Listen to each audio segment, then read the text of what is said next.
الذي أرسله بالحق بشيرا ونذيرا وداعيا إلى الله بإذنه وسراجا منيرا. فقد قال الله سبحانه وتعالى في كلامه المجيد وفي فرقان الحميد: أعوذ بالله من الشيطان الرجيم. بسم الله الرحمن الرحيم.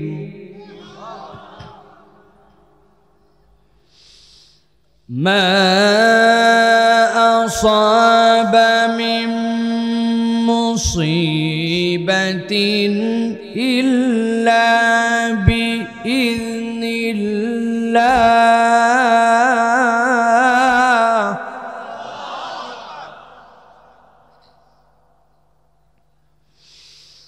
ومن يؤمن بالله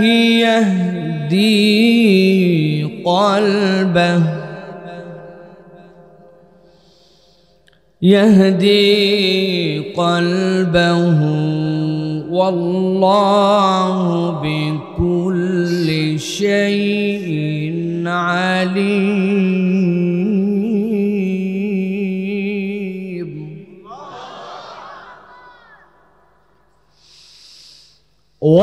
وأطيعوا الله وأطيعوا الرسول فإن توليتم فإنما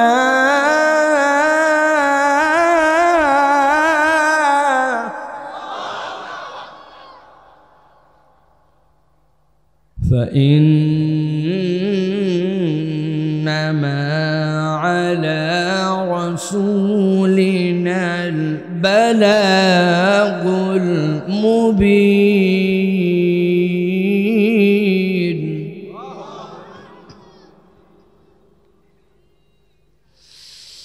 فإن توليتم فإنما على رسولنا البلاغ المبين.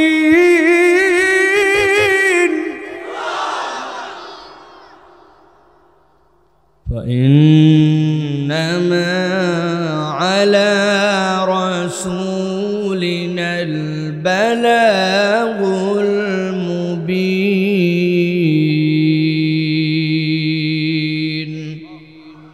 وقال الله سبحانه وتعالى آمرا ومخبرا: إن الله وملائكته يصلون على النبي يا أيها الذين آمنوا صلوا عليه وسلموا تسليما. اللهم صل على محمد وعلى آل محمد كما صليت على إبراهيم وعلى آل إبراهيم إنك حميد مجيد. اللهم بارك على محمد وعلى آل محمد كما باركت على إبراهيم وعلى آل إبراهيم إنك حميد مجيد.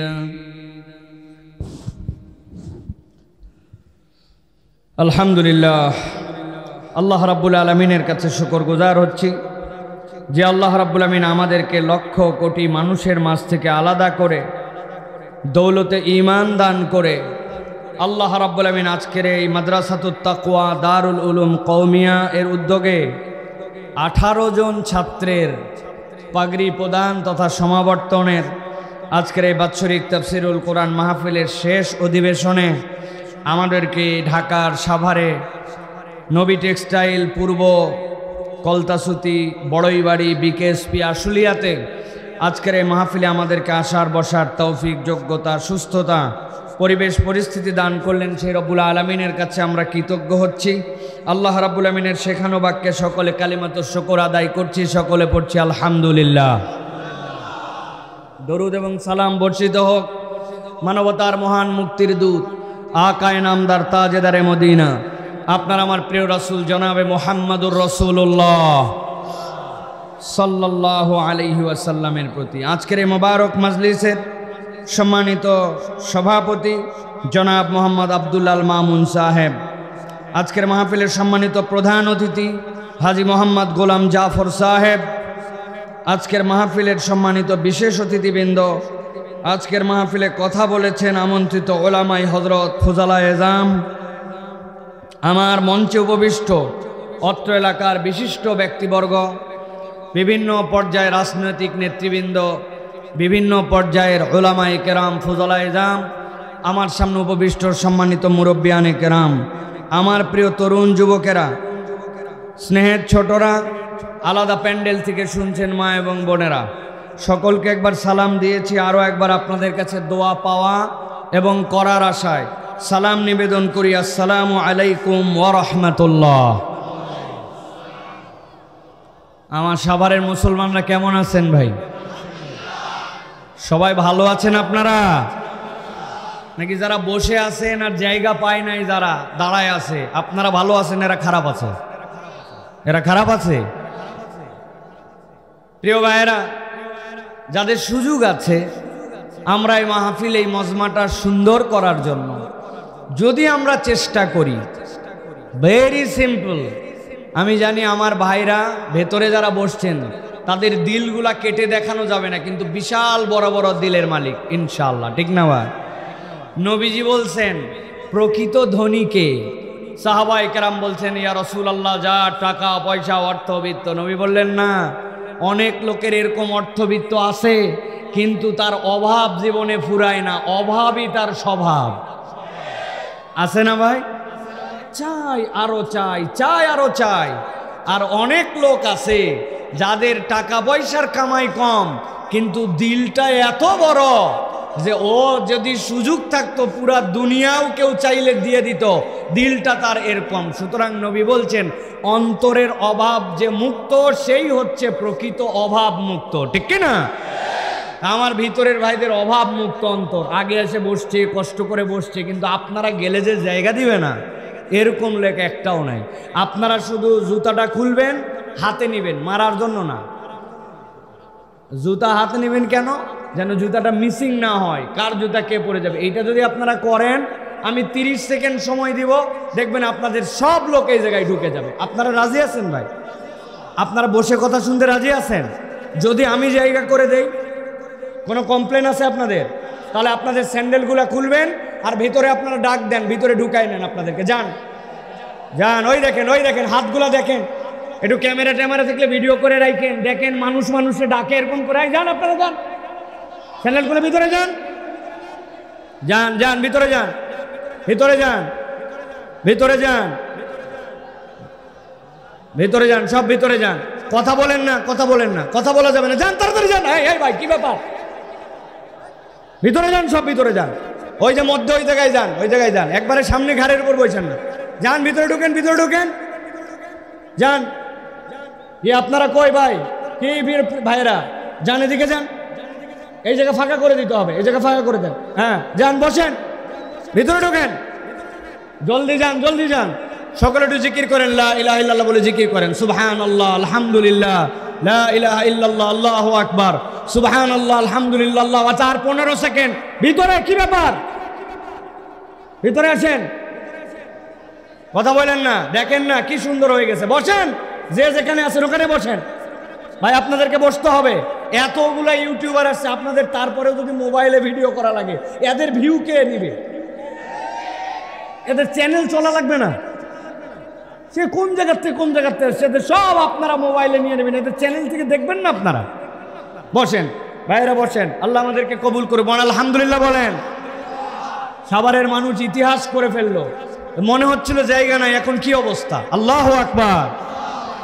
আল্লাহ আমাদেরকে কবুল করবেন, আল্লাহুম্মা আমিন। প্রিয় ভাইয়েরা, এই যে আমরা কোরআন শোনার জন্য আসলাম, বুঝে থাকলে বলেন তো ভাই, কোরআন শুনলে লাভ আছে না নাই?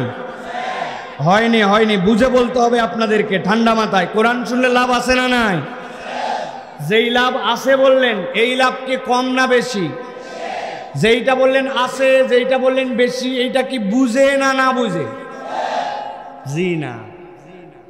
অধিকাংশই দেখবেন এখনই যদি একজন ধরি ভাই চিল্লায় বলছেন বুঝে, কি বুঝে আপনি বুঝছেন যে এত লাভ আর এত বেশি?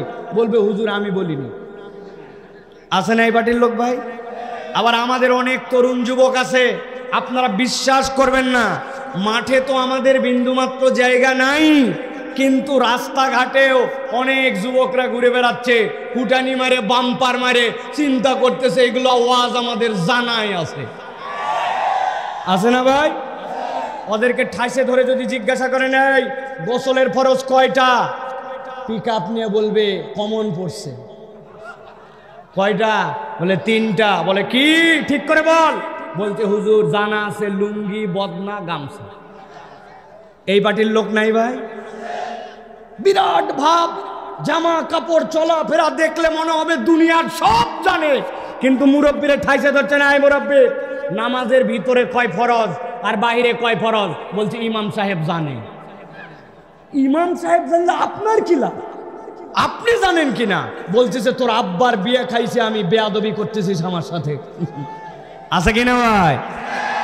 সাভারের এই জায়গায় গার্মেন্ট ছুটি হওয়ার পরে চায়ের দোকান থেকে উনি ইউক্রেন রাশিয়ার যুদ্ধ চলায়, আমেরিকা চলায়, পৃথিবী চলায়, কিন্তু উনাকে যদি বলা হয় বাবারে আশারায়ে মুবাশশারা যে 10 জন সাহাবী এক বৈঠকে রাসূলুল্লাহ সাল্লাল্লাহু আলাইহি ওয়াসাল্লাম জান্নাতের ঘোষণা পাইছিলেন, এরকম 10টা সাহাবীর নাম বলেন তো।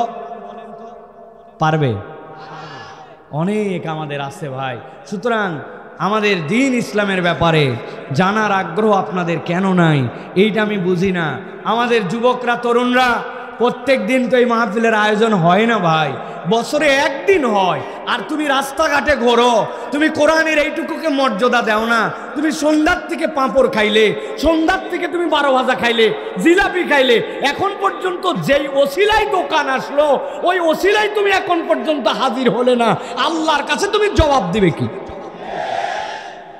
যুবকরা আমাদেরকে মাঝে মাঝে ওয়াজ করে ভাই, একটা ওয়াজ আমাদেরকে যুবকরা করে, আমি করব? বলে হুজুর এত দূরে দূরে মাইক দিছেন, প্যান্ডেলেই এসে ওয়াজ শোনা লাগবে, এর কি এমন কারণ আছে? দূর থেকে তো আমি শুনতেছি। আছে না ভাই? ওয়াজটা ভালো না ভাই? ভালো, ওয়াজ ভালো, কিন্তু দেখেন এই ভালোর সাথে আমার যুক্তির সাথে আপনার যুক্তি মেলে কিনা। এই যে মোবাইল, এই মোবাইলে আমরা 2 ভাবে ইন্টারনেট ব্যবহার করি। কয়ভাবে? একটা হচ্ছে ওয়াইফাই ডাটা, আর একটা হচ্ছে সেলফ ডাটা। কি ডাটা? ওই যে ওই মুরব্বী দাড়ি পাকা হ হ করতেছে, উনার কি এই ফোন? যুবকরা বলো ডাটা কয় ধরনের? একটা ওয়াইফাই আর একটা সেলফ ডাটা। এখন আপনার বাড়িতে একটা ওয়াইফাই রাউটার আছে, ওই রাউটারের পাসওয়ার্ড আপনার জানা আছে, আপনার মোবাইল যেটা ওই মোবাইলের সাথে ওটার কানেকশন করা আছে, কিন্তু আপনি আপনার বাড়ির থেকে যে গার্মেন্টসে, যে প্রতিষ্ঠানে, যে জায়গায় জব করেন, ওইটার দূরত্ব হচ্ছে আধা কিলোমিটার, ওটার দূরত্ব হচ্ছে 1 কিলোমিটার।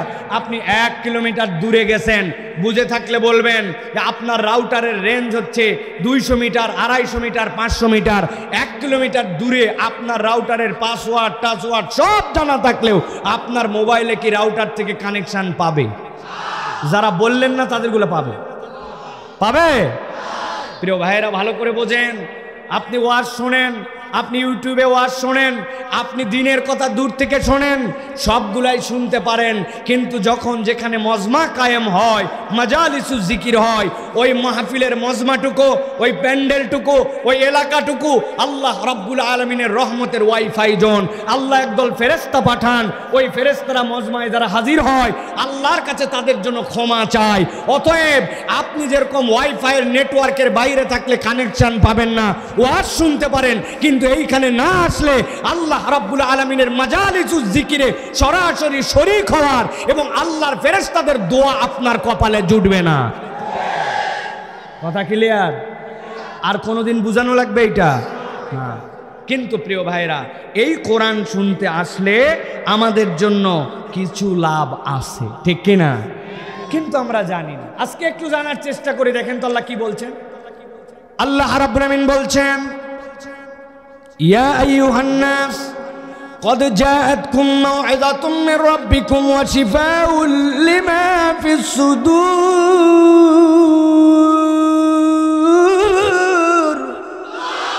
আমার রব্বুল আমিন বলছেন, ও আমার হাবিব, আপনি কিয়ামত পর্যন্ত মানুষের কাছে জানায় দেন, ইয়া আইয়ুহান নাস, দুনিয়ার যত মানুষ তোমাদের কাছে বলা হলো, কদ জাআতকুম মাউইযাতুম মির রাব্বিকুম, আল্লাহর পক্ষ থেকে তোমাদের কাছে একটা মাউইযা এসেছে, ওয়াজ এসেছে, আল্লাহর পক্ষ থেকে তোমাদের কাছে একটা প্রেসক্রিপশন এসেছে।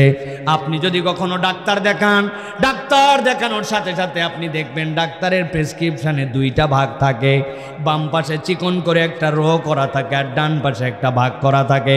বাম পাশের রোর মানেটা আপনি বোঝেন না, কিন্তু ডাক্তার আপনার রোগের বৃত্তান্ত শুনে শুনে সেখানে কি কি আপনার রোগ তার ইন্ডিকেশন করেছে। আর ডান পাশে আপনার জন্য যে প্রেসক্রিপশন করে দিয়েছে, খেয়াল করলে দেখবেন ওই প্রেসক্রিপশনের মধ্যে ঔষধের নাম, ঔষধের পাওয়ার, ঔষধটা দিনে কয়বার খাবেন আর ঔষধটা কতদিন পর্যন্ত আপনার চলবে, এইটা ওই ডান পাশে প্রেসক্রিপশনের মধ্যে লেখা থাকে, ঠিক কিনা? আমার আল্লাহ রাব্বুল আমিন বলছেন, قد جاءتكم موعظة من ربكم وشفاء لما في الصدور وهدى ورحمة للمؤمنين। দুনিয়ার মানুষ, আমি রব্বুল আমিন তোমার জন্য যেই কোরআন দিলাম, ওই কোরআনকে আমি রব্বুল আমিন বললাম মাউইযা, এইটা আল্লাহর পক্ষ থেকে তোমার জন্য প্রেসক্রিপশন। বান্দা, তোমার কতদিন পর্যন্ত এই কোরআনুল কারীমের পিছনে থেকে জান্নাত পর্যন্ত যাওয়ার জন্য কি কি পদ্ধতি লাগবে, আল্লাহ বলছেন কিয়ামত পর্যন্ত নাগত মানুষের জন্য আমি কোরআনের মধ্যে এইটা দিয়েছি। 2 নম্বর আল্লাহ বলছেন, ওয়া মাউইযাতুম মির রাব্বিকুম ওয়া শিফাউল লিমা ফিস সুদূর। দুনিয়াতে তুমি যত ধরনের অসুস্থ হও, প্রত্যেক অসুস্থতার জন্য তোমার ডাক্তার আছে, কিন্তু আল্লাহ বলছেন তোমার অন্তর যদি অসুস্থ হয়ে যায়, ওই অন্তরের ডাক্তার দুনিয়াতে একজনও নাই। তোমার হাতের চুলকানির ডাক্তার আছে, পা ভেঙে গেছে ডাক্তার আছে, তোমার যদি কোনো ধরনের নিউরোর প্রবলেম হয় ডাক্তার আছে, চোখের ডাক্তার আছে, কিন্তু আল্লাহ বলছেন তোমার যদি অন্তর ঠিক না হয়, তুমি উপরে যাই হও না কেন, আল্লাহর কাছে তুমি জান্নাতের সার্টিফিকেট পাবে না। অতএব জান্নাতের সার্টিফিকেট পেয়ে তুমি যদি ফিট মানুষ হতে চাও, তাহলে আল্লাহর কাছে তোমাকে কোরআন দিয়ে ওই ফিটনেস নিতে হবে। মাঝে মাঝে আমি উদাহরণ দেই, গভীর মনোযোগে খেয়াল করেন। আপনাদের এই এলাকায় একটা ছেলে পেপারের মধ্যে বিজ্ঞাপন দেখে যে সেনাবাহিনীর 2nd লেফটেন্যান্টের লোক নিবে, কমিশন র্যাঙ্কে লোক নিয়োগ দিবে। এখন যেই না কমিশন র্যাঙ্কে লোক নিবে, সাথে সাথে দেখে কি কি কোয়ালিফিকেশান। 1 নম্বর কোয়ালিফিকেশান হচ্ছে ওই ব্যক্তিকে 5 ফিট 6 ইঞ্চি লম্বা হওয়া লাগবে। 2 নম্বর তার যোগ্যতা, এসএসসি এবং এইচএসসিতে কমসে কম 2nd ডিভিশন পাওয়া লাগবে। 3 নম্বর তার কোয়ালিটি, থানার থেকে তার ক্লিয়ারেন্স লাগবে, ফৌজদারি কোনো মামলার মধ্যে তার নাম নাই। আর 4 নম্বর তার যোগ্যতা হচ্ছে কমসে কম ওই মানুষটাকে শারীরিকভাবে ফিট হতে হবে। ওই ছেলে যেই না কাগজ পেয়ে গেছে, পাওয়ার পরে দেখে বাপরে বাপ, বলছে এই জায়গাতে উভয়টাতে 2nd ডিভিশন, আমার উভয়টাতে তো গোল্ডেন প্লাস। সাথে সাথে এরপরে বলছে যে 2 নম্বরে কি, 2 নম্বরে তার জন্য যোগ্যতা চাইছে 5 ফিট 6 ইঞ্চি লম্বা হওয়া লাগবে। এই বেটা 6 ফিট, থানা ক্লিয়ারেন্স তার বাপ দাদার জন্মে, কারো থানায় তার নামে বিচার নাই। আর শারীরিকভাবে দেখতে শুনতে এত সুন্দর। ওই ছেলে আবেদন জমা দিয়ে দিছে, ধরেন সাভার ক্যান্টনমেন্টে তাকে ডাক দিছে, অমুক তারিখে তোমার কাগজপত্র নিয়ে হাজির হবা। ওই ছেলে ওই তারিখে কাগজপত্র নিয়ে হাজির হয়ে গেছে। হাজির হওয়ার পরে এখন যেই লোক তার পরীক্ষা করবে, প্রথমে বলছে তোমার সার্টিফিকেট দেখাও। সার্টিফিকেট দেখে দেখে বাপরে বাপ, চাইছিলাম সেকেন্ড ডিভিশন, এই বেটা দুইটাতেই ফার্স্ট ডিভিশন, সার্টিফিকেট ওকে। এবার থানার ক্লিয়ারেন্স দেখাও। থানার কাগজ যেই না চাইছে, থানাতে দেখে থানা তাকে বলছে বাপ দাদার জন্মে তার কোনো ফৌজদারি মামলা নাই, ক্লিয়ার। এবার বলছে বেটা যা, যাওয়ার পরে হাইট মাপ দে। ও যেই না হাইট মাপতে গেছে, ওই বরাবর একটা দড়ি দেওয়া আছে 5 ফিট 6 ইঞ্চি, কিন্তু এই বেটা তো 6 ফিট লম্বা, ওর নাক বরাবর বাইতে গেছে। বলছে ব্যাক ফলে এত লম্বা, নিচ দিয়া যা। নিচ দিয়া পার করে দেওয়ার পরে বলছে জামা কাপড় খোলো। যেই না জামা কাপড় খোলাইছি, জামা কাপড় খোলানোর পরে এবার বলছে সামনে দিকে হাত দুইটা সোজা করো।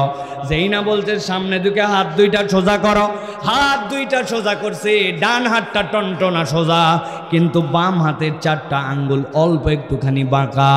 এখন যেই লোকর পরীক্ষা নেয়, ওই বলছে এই ব্যাক কল, বাম হাতের নখ বেঁকা কেন, বাম হাতের নখ সোজা কর। ও বলছে স্যার এর থেকে বেশি সোজা হয় না, জন্মের পরের থেকে আমার হাতের বাম হাতের 4টা আঙ্গুল একটু বেঁকা, তাছাড়া আমার পুরা শরীর ঠিক। বুঝে থাকলে বলেন আপনারা। উভয়টাতে ফার্স্ট ডিভিশন, 6 ফিট লম্বা, থানা ক্লিয়ারেন্স বরাবর। কিন্তু ওই ছেলেটার যদি বাম হাতের 4টা আঙ্গুল একটু বাঁকা হয়, সেনাবাহিনীতে কি ওই লোকটাকে ভর্তিতে নিবে? আমার আল্লাহ রাব্বুল আলামিন বলছেন ভালো করে বোঝো, ইয়া আইয়ুহান নাস কদ জাআতকুম মাউইযাতুম মির রাব্বিকুম ওয়া শিফাউল লিমা ফিস সুদুরি ওয়া হুদাও ওয়া রাহমাতুল লিল মুমিনিন।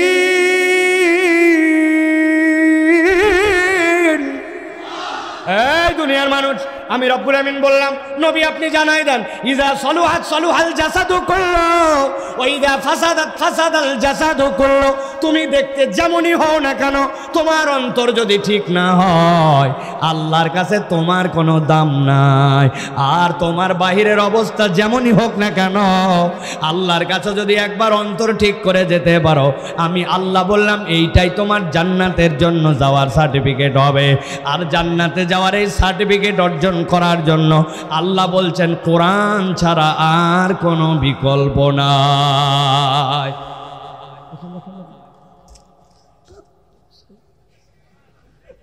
বসেন, আপনারা বোঝেন না কেন এগুলা ভাই? এই ওয়াজটা সারা পৃথিবীতে যাবে।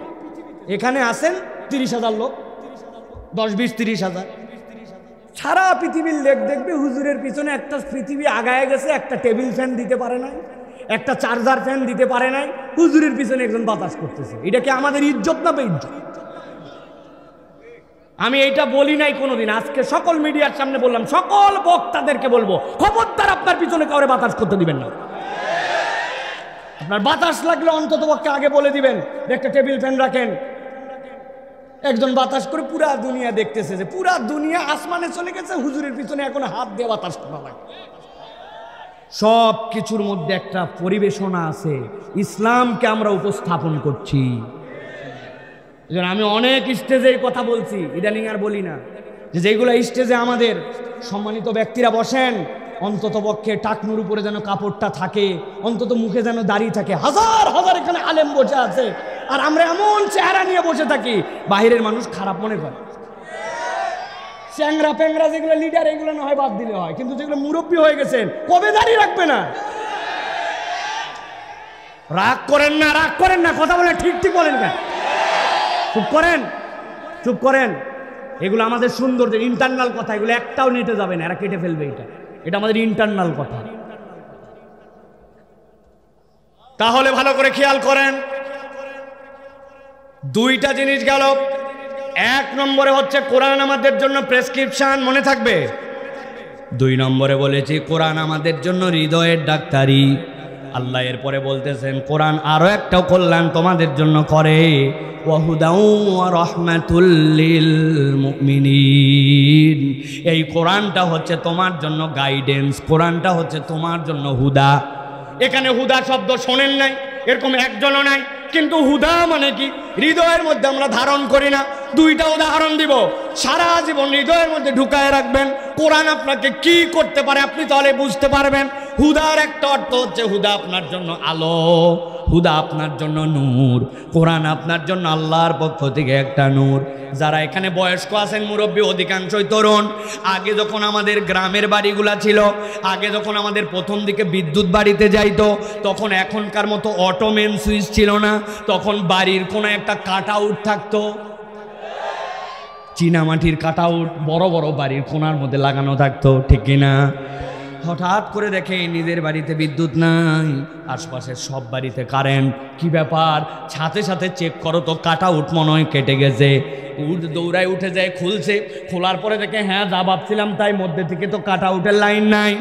সাথে সাথে বাড়ির মধ্যে তার ছিল, তার অল্প একটু নিয়ে আসে, দাঁত দিয়েছিলে, এইবার ওপার লাগাই যে লাগাই। এবার ব্যাটারে ডাক দিয়ে বলছে, ব্যাটারে দেখায় কাট আউট কিন্তু ওই কোণার মধ্যে অন্ধকার, ওই জায়গায় লাগানো লাগবে, তুই এই জায়গায় টর্চ ধরে থাকবি। যদি এলোমেলো হয়ে যায় আর কাট আউট লাগাতে যায়, যদি নখটা ভিতরে ঢুকে যায় তাহলে কিন্তু খবর আছে, ঠিক কিনা? ওই পোলারে দায়িত্ব দিছে, তুই এখন ধরে থাকবি টর্চটা। ও যেই না টর্চটা উপর দিকে ধরে আসে, বাপ গেছে কাট আউট লাগানোর জন্য। এখন যখন টর্চ ধরছে, টর্চের আলো দেখে ঘরের যত মশা ছিল সবগুলো আলোর দিকে আসছে। একটা মশা উঠতে উঠতে আসে, ওই ছেলের হাতের মধ্যে ভোঁ করে কামড় দিছে। চিন্তা করছে, ব্যাককল, আমার এত সজাগ দৃষ্টির পরে তুই আমার হাতে কামড় দিছি, বাম হাত তো ফিরি। এক চোট নিয়ে ঢাস করে দিছে বাড়ি। মশা মরে গেছে কিন্তু লাইট গেছে নড়ে। বাপ গেছে কাট আউট লাগাতে, বাপ তো চিল্লায় উঠছে, হ্যাঁ ব্যাককল, তোকে বলছি টর্চ ধরে রাখতে সোজা, তুই নড়াস কেন? কয় আব্বা মশা। কই বেয়াদব, এক মশা কামড় দিলে তোর এমন কি হবে, কিন্তু আমার যদি নখের মধ্যে যায় কি বিপদ। কথা ঠিক কিনা? তার মানে দুনিয়াতে যে আলোগুলো আছে, আপনি যত ফুটানি করেন প্রত্যেকটা আলো পরনির্ভরশীল। আপনি যে আলো জ্বলাচ্ছেন এইটা বিদ্যুৎ বিভাগ থেকে এসেছে। বিদ্যুৎ বিভাগ কোনো না কোনোভাবে সেই কারেন্ট উৎপাদন করে। আলোর একটা নির্ভরশীলতা আছে। কিন্তু আল্লাহ রাব্বুল আমিন বলছেন, এই কোরআন তোমার জন্য হুদা। তুমি যদি কখনো অপারেশন থিয়েটারে যাও, কানের ডাক্তার অথবা দাঁতের ডাক্তারের কাছে যাও, সার্জনদের কপালের মধ্যে এক ধরনের লাইট লাগানো থাকে, ধরা লাগে না। ডাক্তারের চোখ যেখানে, লাইট সেখানে, দেখছেন? আমার আল্লাহ বলছেন, এই কোরআন হচ্ছে তোমার জন্য এমন হুদা। একবার যদি কোরআনের কাছে নিজেকে সমর্পণ করে দাও, এই কোরআন তোমাকে এমন আলো দেখাবে, ওই আলো জান্নাতে যাওয়ার আগ পর্যন্ত তোমার থেকে বিচ্যুত হবে না। আরেকটা উদাহরণ বলে রাখি, মনে রাখবেন এইটা। আপনি রওনা করেছেন চন্দ্রা থেকে, আপনার বাড়ি উত্তরবঙ্গে, আপনার বাড়ি দক্ষিণবঙ্গে। রাস্তা দিয়ে আপনি চলতেছেন, খেয়াল করে দেখবেন কিছু দূর যাওয়ার পরে কোনা সাইনবোর্ড এরকম অ্যাঙ্গেল চিহ্ন দেওয়া আছে, আস্তে আস্তে করে বামে যাবে, আস্তে আস্তে করে ডানে যাবে। কিছু দূর যাওয়ার পরে ত্রিভুজ চিহ্নের মধ্যে উঁচু এরকম দেওয়া, সামনে আছে স্পিড ব্রেকার, সাবধানে চলাও, জোরে চলালে স্পিড ব্রেকারের সাথে ধাক্কা খাই নেমে যাবে, ঠিক না? এক লোক নাকি অ্যাক্সিডেন্ট করছে, করার পরে জিজ্ঞাসা করছে, তো ট্রাক পানির মধ্যে গেল কেমনে? বলছে পানির মধ্যে গেছে, আমার কোনো দোষ নাই। আপনি আমাকে বলে দিয়েছেন তাড়াহুড়া করবি না, সবাইরে সাইড দিয়ে চলবে। প্রথমে সাইড দিছি টেম্পু, এরপরে সাইড দিছি মিনি বাস, তারপরে সাইড দিছি বড় বাস, এরপরে সাইড দিছি ব্রিজ। ব্যাককল, ব্রিজ সাইড দিলি কেন? ওই চিহ্ন দেওয়া আছে সামনে সরু সেতু, সাবধানে চলেন। সামনে সরু সেতু, তাহলে সাইডে যাওয়া লাগবে না মধ্যে যাওয়া লাগবে? ও চিন্তা করছে সরু সেতু মানে সাইডে যাওয়া লাগবে। এখন ব্রিজকে যদি কেউ সাইড দেয়, বাঁচার উপায় আছে। কিন্তু যেই চিহ্নগুলো দেওয়া থাকে, আপনি রাত্রেবেলা মোটর সাইকেলের হেডলাইট কেবল ফেলছেন, সাথে সাথে জ্বলে ওঠে, ঠিক না? বুঝে থাকলে বলো তো যুবক, ওর ভিতরে কি আলো ঢুকানো আছে? না, ওইটা একটা রিফ্লেক্টর স্টিকার। ওইটার মধ্যে যেই পথিকের প্রয়োজন পড়বে, যেই না মোটর সাইকেলের আলো পড়বে অথবা হেডলাইটের আলো পড়বে, রাস্তা তাকে ইন্ডিকেট করে দিবে, ডানে যাবে না বামে যাবে। আল্লাহ বলছেন, বান্দা একবার বুঝ কর, এই কোরআন তোর জন্য হুদা। তোকে কত দূর পর্যন্ত যেতে হবে, কোথায় যে থেমে যেতে হবে, কোন কথা বলতে পারিস, কোন সম্পর্ক রাখতে পারিস, কার পক্ষে স্লোগান দিতে পারিস, কাকে স্লোগান কান বিবর্জন করে দিতে পারিস। আল্লাহ বলতেছেন আমি রব্বুল আমিন কোরআনের মধ্যে তোর জন্যই হুদা দিলাম, আর আমি রব্বুল আমিন জানায় রাখলাম ও রাহমাতুল লিল মুমিনিন। এই কোরআন হচ্ছে ইমানদারদের জন্য রহমত, এই দুনিয়াতেও তার জন্য রহমত, কবরেও তার জন্য রহমত, ওই মিজানের পাল্লাতেও তার জন্য রহমত। আমার নবী বলছেন আল্লাহ কোরআনকে এমন পাওয়ার দিবেন, কোরআন বান্দার হয়ে আল্লাহর সাথে ঝগড়া লাগাই দিবে, আল্লাহ এই অনুমতি তাকে দিবেন বান্দাকে জান্নাতে ঢুকানোর পরে, এরপরে কোরআন তার থেকে বিচ্ছিন্ন হবে। এবার তাহলে বুঝে থাকলে বলেন যে কোরআন শুনলে আমাদের লাভ আছে না নাই? কম না বেশি? বুঝে না না বুঝে? বুঝে। আল্লাহ রাব্বুল আমিন এইটুকু অন্তত বুঝ দিলেন যে আজকে আমরা যারা এখানে আসছি এই কোরআন আমাদেরকে উপকার দিবে, এই কোরআন আমাদেরকে কল্যাণ দিবে, ঠিক কি না? প্রিয় ভাইরা, আমি চাইলে যে আপনাদের কোরআন আপনাকে কি বেনিফিট দিবে এইটার উপরে আমি কমসে কম 1-1.5 ঘন্টা আলহামদুলিল্লাহ আমার প্রস্তুতি আছে, আমি আপনাদের কাছে বলতে পারি। কিন্তু আজকে এই দীর্ঘ সময় এই কথা আমরা বলবো না, আমরা ভিন্ন একটা প্রসঙ্গে নির্ধারিত সময়ে আমরা কোরআনুল কারীম থেকে কিছু কথা শুনতে চাই। আল্লাহ রাব্বুল আমিন যেন আমাদেরকে যে কথা শুনলে, যে কথা আমাদের হৃদয়ের মধ্যে আল্লাহর পক্ষ থেকে দিলে আমাদের দুনিয়া আখিরাতে কল্যাণ হয়, এরকম কথা যেন আল্লাহ আমাদেরকে বোঝার বলার তৌফিক দান করেন। রব্বুল আলামিন আমাদেরকে একটা পরিবেশ দিয়েছেন, কিছুদিন আগেও আমাদের মাঝে এরকম পরিবেশ ছিল না, ঠিক কিনা ভাই? আল্লাহ রাব্বুল আমিন আমাদের যে পরিবেশ দিয়েছেন এই পরিবেশকে আপনার আল্লাহ রাব্বুল আলামিনের পক্ষে, আল্লাহ রাব্বুল আমিনের কোরআনের পক্ষে আপনাকে কাজে লাগাতে হবে। শুধুমাত্র মাহফিলে আসলাম, রাজনৈতিক সমাবেশের মতো শুধুমাত্র গরম করলাম আর চলে গেলাম, এতে আমাদের দুনিয়া আখিরাতে কোনো বেনিফিট হবে না। এই জন্য প্রিয় ভাইয়েরা, কোরআনুল কারীমের আলোকে আমাদের জীবন গঠন করতে হবে, কোরআন থেকে আমাদের কিছু কথা বাড়িতে নিয়ে যেতে হবে। রাজি আছেন আপনারা? কারা কারা রাজি আছেন? 2 হাত একটু শক্ত করে উঠান, টান টান করে তোলেন একটু। আমার যুবকরা, হাত কি সোজা হয়েছে ভাই? হয় নাই, হয় নাই। ডানে বামে দেখে সোজা করেন। আচ্ছা, আরেকটা চান্স দেই, সকলে হাত নামান, হাত নামান, একসাথে সকলে উঠাবেন হাত। আল্লাহু আকবার। তুলছেন সবাই? হ্যাঁ, হাত শক্ত করেন, সোজা করেন। এবার পিছন দিকে একটু টানা দেন, ডানে বামে একটু নড়াচড়া দেন, ডানে বামে নড়াচড়া দেন। এবার হাতটা এরকম করে ধরেন, এই যে এরকম করে ধরেন, ধরে এবার ডানে বামে তাকায় দেখেন কারা কারা হাতটা ধরতে পারে নাই। এগুলো চেহারা একটু চিনে নেন, মুরব্বী না হলে তাদেরকে একটু চিনে নেন, আর মুরব্বী হলে সব মা। হাত সোজা করছেন, পিছনে টান দেন, এবার দিছেন। এবার হাতটা এরকম করেন, এরকম এরকম, হ্যাঁ হাত এরকম করেন, করছেন না? মাশাআল্লাহ। এবার পিছনে নেন, পিছনে। এবার আবার একবার একসাথে হাত তোলেন, আল্লাহু আকবার।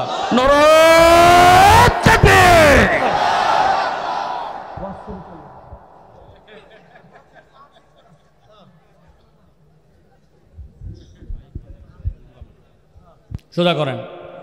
ওনারা আমাকে এর আগে দেখে নাই তো, মনে করছে যে মানে আউলা মাওলা। একদম ওয়াজ ছেড়ে চলে যাবো একবার। স্টেজে এই পরিমাণ মানুষ নিয়ে ওয়াজ করি না। আজকে আমি চুপচাপ আছি, জায়গা নাই জন্য আপনারা বসে আছেন। এত লোক কেন স্টেজে? হাত তোলেন, শক্ত করেন, শক্ত করেন, শক্ত করেন। সোজা করছেন সবাই? গলাটা পরিষ্কার করেন, ভালো করে পরিষ্কার দেন, দিছেন? হাত সোজা করছেন? এবার বুক বরাবর নেন, এই বরাবর। বাকি ওয়াজ এইভাবে শুনবেন। রেডি সব? এবার আমরা আকাশ বাতাস মুখরিত করে একটা তাকবীর দিতে চাই। পারবেন ইনশাআল্লাহ? পারবেন ইনশাআল্লাহ? যারা যত পান পট্টি দেওয়া হোক পারবেন না, তারা আল্লাহুম্মা আমিন বলেন। এই জায়গায় আছে, আগেই বলছি ওনারা পারবে না। পারবেন যারা, তারা বলেন আল্লাহুম্মা আমিন। এই সাদা গেঞ্জি ভাই, এইটা কি? হ্যাঁ এরকম না, তুমি না আমার দলের লোক রে। রেডি? রেডি হবে ইনশাআল্লাহ? পারবেন ইনশাআল্লাহ? দেখি আমরা জানাতে চাই, আমি আস্তে করে দিব, আপনারা ফাটাই দেবেন ইনশাআল্লাহ। পারবেন ইনশাআল্লাহ? আমার না ফেব্রুয়ারি 28 তারিখ পর্যন্ত মাহফিল, আপনাদের তো আজকের পরে তো আবার কবে মাহফিল আল্লাহ জানে, ঠিক না ভাই? এই জন্য আজকে একটা হিম্মত করে গলা ফাটাই দিতে চাই। পারবেন ইনশাআল্লাহ? দেখি আমি আস্তে, আপনারা জোরে। রেডি সবাই? লিল্লাহি তাকবীর, আল্লাহু আকবার। লিল্লাহে তাকবীর, আল কোরআনের আলো, আল হাদিসের আলো, তোমার নেতা আমার নেতা, তোমার নেতা আমার নেতা, আলেম ওলামা যেখানে, লিল্লাহে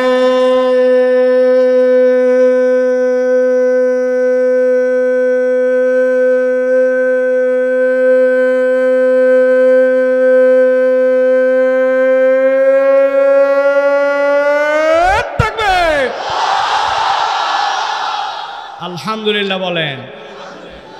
শয়তান আছে আর চন্দ্রাপার, ঠিক কিনা?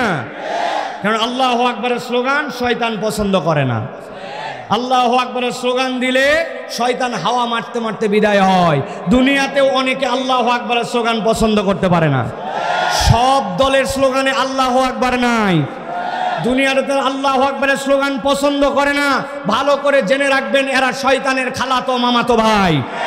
আল্লাহু আকবারের স্লোগান কোনো দলীয় স্লোগান নয়, কোনো পার্টির স্লোগান নয়, কোনো গোষ্ঠীর স্লোগান নয়। আল্লাহু আকবারের স্লোগান ইমানদারের স্লোগান। ইমানদারের হৃদয়ে যতদিন পর্যন্ত ঈমান থাকবে, এই বাংলার জমিনে কিয়ামত পর্যন্ত আল্লাহু আকবারের স্লোগান চলতেই থাকবে, চলতেই থাকবে, চলতেই থাকবে।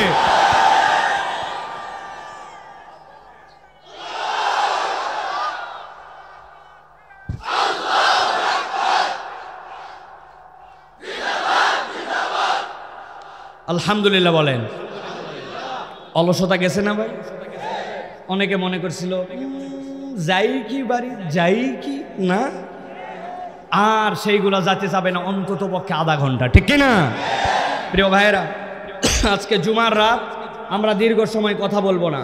আপনারা দেখেছেন বাংলাদেশের ভাগ্যাকাশে যে নতুন সূর্যোদয় আমরা দেখতে পাচ্ছি। এই সূর্যোদয়ের পরে কতকগুলি কুচক্রী মহল এই বাংলাদেশে নানান ধরনের ষড়যন্ত্রের জাল বিছায় রেখেছে। তারা নানান সময় নানান নাম নিয়ে আমাদের মাঝে আসতেছে, কিন্তু সবচেয়ে সেনসিটিভ যেটা, সেটি হচ্ছে আপনারা দেখেছেন যে আমাদের চট্টগ্রামে আমাদের একজন মুসলিম আইনজীবীকে সেখানে নির্মমভাবে হত্যা করা হয়েছে। আমরা মুসলমানরা বলেছি, চট্টগ্রামের মানুষ যদি রাগ করে সবাই থুতু ফেলে দিত, অথবা চট্টগ্রামের যত মুসলমান সবাই মিলে যদি ইচ্ছা করে প্রস্রাব করে দিত, তাহলে এই সকল চক্রান্তকারী এবং তাদের বীজ ভেসে চলে যেত। কিন্তু আমরা তাদেরকে শান্ত থাকতে বলেছি। আমরা বলেছি বিচার এখন সরকারের কোর্টে, আপনি ঠিকঠাক মতো ইনসাফ মতো বিচার করেন, কেননা 16-17 কোটি মুসলমান রেফারির ভূমিকায় আপনাদেরকে দেখতেছে। আপনারা যদি ভুল করেন, বাঁশি বাজায়া লাল কার্ড দেখায়া আপনাদেরকেও বিদায় করে দিতে বাংলার তৌহিদি জনগণ সময় নেবে না। এই জন্য আমরা কোনো উগ্রতা দেখাই নাই, আমরা কোনো সম্প্রীতির বাইরে কখনো আসি নাই। আমরা তোমাদের মন্দির পাহারা দিয়েছি মূর্তি পাহারা দেওয়ার জন্য নয়, সম্প্রীতি রক্ষা করার জন্য। কিন্তু আমরা দেখেছি 17 কোটি মুসলমানদেরকে শুধু সবক দেওয়া হয় সম্প্রীতি রক্ষা করো, আর তাদেরকে কেবলমাত্র বলা হয় তোমরা যা ইচ্ছা তাই করো। বেশি দিন ধৈর্যের বাঁধ টিকে থাকবে না। অতএব বাঁধ টিকে রাখতে চাইলে সুষ্ঠুভাবে এই ঘটনার অচিরেই বিচার করতে হবে। আপনারা খেয়াল করলে দেখবেন 47-এর স্বাধীনতা, যেটা আমাদের প্রকৃত স্বাধীনতা, ওই স্বাধীনতা নিয়ে একদল কথা বলে না। বাংলাদেশে আজকে আপনার একটু জমি আছে, আপনি জমিদারিতে আপনার জমিতে আপনার রেজিস্ট্রি হয়। আপনি কি জানেন ওই 47-এর স্বাধীনতার আগে এই বাংলাদেশে শেরে বাংলা একে ফজলুল হক অবিভক্ত বাংলার যখন তিনি প্রধানমন্ত্রী ছিলেন, জমিদারি প্রথা তিনি প্রথম বিলুপ্ত করে আপনার আমার ওই দাদাদের আর এই আমাদের দুই পারের মানুষেরই জমির মধ্যে আমাদের নামটা লিখেছিলেন ওই শেরে বাংলা একে ফজলুল হক। উনি চেয়েছিলেন উভয় বাংলা মিলায় একটা বাংলা হোক। এই জন্য হোসেন শহীদ সোহরাওয়ার্দীর সাথে তার অনেক ধরনের দূরত্ব ছিল, কেননা তিনি মুসলিম লীগ করতেন না।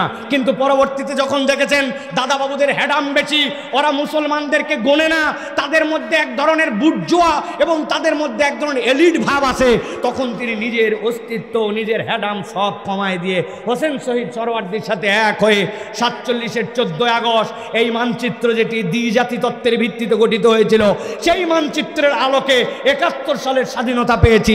সেই মানচিত্রের আলোকে আমরা ফ্যাসিস্টদেরকে সরাই দিয়ে এখন আমরা একটা অভ্যুত্থান করেছি। সুতরাং যারা ৪৭-এর মানচিত্রকে অস্বীকার করতে চায় তারাই প্রকৃতার্থে এদেশের মধ্যে অন্যায় অনাচার করতে চায়, অপর রাষ্ট্রের ইন্ধনে তারাই এদেশকে অশান্ত করতে চায়, ঠিক না?